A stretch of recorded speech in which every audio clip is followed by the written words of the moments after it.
ನಮಸ್ಕಾರ. Fall in love ಅಂತಾರೆ. Fall in love ಅಂದ್ರೆ ಏನು? ಪ್ರೇಮದಲ್ಲಿ ಬಿದ್ದ, ಪ್ರೇಮದಿಂದ ಬಿದ್ದ, ಪ್ರೇಮದ ಹಿಂದೆ ಬಿದ್ದ.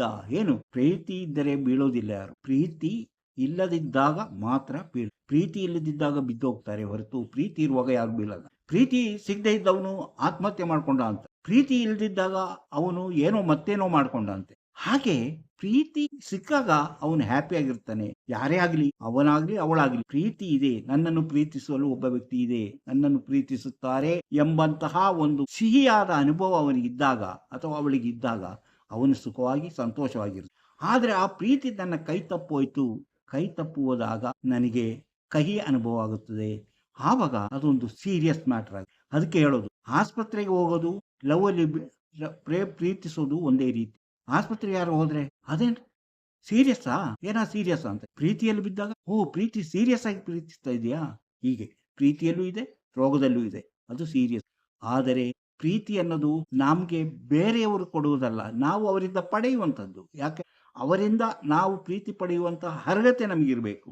ಆ ಅರ್ಹತೆಯನ್ನು ನಾವು ಯಾವ ರೀತಿಯಲ್ಲಿ ಬೆಳೆಸಿಕೊಳ್ಳಬೇಕೆಂಬುದನ್ನೇ ನಾವು ಪ್ರತಿಯೊಬ್ಬರು ತಿಳ್ಕೊಂಡಾಗ ನಮಗೆ ಪ್ರೀತಿ ಎಂಬುದು ಸಿಗುತ್ತದೆ. ಪ್ರತಿಯೊಬ್ಬ ಮನುಷ್ಯನು ತನಗೆ ಪ್ರೀತಿ ಬೇಕು, ಗೌರವ ಬೇಕು ಅಂತ ಬಯಸುತ್ತಾನೆ. ಅಂಥ ಗೌರವ ಸಿಗಬೇಕಾದ್ರೆ, ಅಂತಹ ಪ್ರೀತಿ ಸಿಗಬೇಕಾದ್ರೆ ಆ ವ್ಯಕ್ತಿಯಲ್ಲಿ ಅಂತಹ ಅರ್ಹತೆ ಇರಬೇಕು. ಅರ್ಹತೆ ಬೇರೆ ಯಾರು ತಂದು ಕೊಡೋದಲ್ಲ. ಅರ್ಹತೆ ನಾವಾಗಿಯೇ ನಮ್ಮ ಅರ್ಹತೆಯನ್ನು ಅರ್ಹತೆ ಸಂಪಾದಿಸುವುದಂದ್ರೆ ನಮ್ಮ ನಡೆ ನುಡಿಗಳಲ್ಲಿ, ನಾವು ಮಾಡೋ ಪ್ರವೃತ್ತಿಯಲ್ಲಿ ಅಂತಹ ವಿಚಾರಗಳಿರಬೇಕು. ಇಷ್ಟಪಡುವಂಥ ರೀತಿಯಲ್ಲಿರಬೇಕು. ಯಾರು ಸೌಂದರ್ಯವನ್ನು ಮಾತ್ರ ನೋಡಿ ಯಾರು ಇಷ್ಟಪಡೋದಿಲ್ಲ, ಅಥವಾ ಅವನ ಪರ್ಸನಾಲಿಟಿಯನ್ನು ನೋಡಿ ಯಾರು ಇಷ್ಟಪಡೋದಿಲ್ಲ. ಅವನಲ್ಲಿರುವ ಗುಣಗಳೇ ಎಲ್ಲದಕ್ಕೂ ಮುಖ್ಯ ಆಗುತ್ತೆ. ಅವನಾಡುವ ಮಾತುಗಳೇ ಅದರಲ್ಲಿ ಮುಖ್ಯವಾಗಿ ಕಾಣಿಸುತ್ತೆ. ಪ್ರೀತಿಯ ಮಾತು, ಪ್ರೀತಿಯಿಂದ ನಡವಳಿಕೆ, ಇದೆಲ್ಲವೂ ಇದ್ದಾಗಲೇ ಒಬ್ಬ ವ್ಯಕ್ತಿ ಪ್ರೀತಿಗೆ ಅರ್ಹನಾಗಿಸುತ್ತಾನೆ.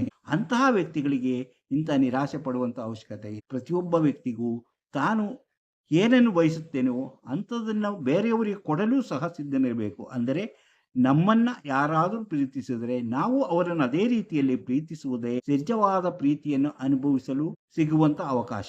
ನಾವು ಅವರು ನನ್ನನ್ನು ಪ್ರೀತಿಸಬೇಕು, ನಾನು ಪ್ರೀತಿಸಲ್ಲ ಅಂದರೆ ಆಗೋದಿಲ್ಲ. ಅದರಿಂದ ಪ್ರೀತಿ ಸಿಗೋದಿಲ್ಲ, ಅದರಿಂದ ಏನು ಸಾಧನೆ ಮಾಡೋಕ್ಕಾಗೋದಿಲ್ಲ. ಪ್ರೀತಿ ಅನ್ನೋದು ಪರಸ್ಪರ ಅರ್ಥ ಮಾಡಿಕೊಂಡು ಅಥವಾ ಪರಸ್ಪರ ಗೌರವ ಕೊಡುವಂತಹ ಭಾವನೆಗಳಿದ್ದಾಗ ಮಾತ್ರ ಪ್ರೀತಿಗೆ ಅದೊಂದು ಸಕ್ಸಸ್ ಆಗುತ್ತದೆ ಎಂಬುದು ಇಂದಿನ ಈ ಕಾರ್ಯಕ್ರಮದ ಒಟ್ಟಿನ ತಾತ್ಪರ್ಯ.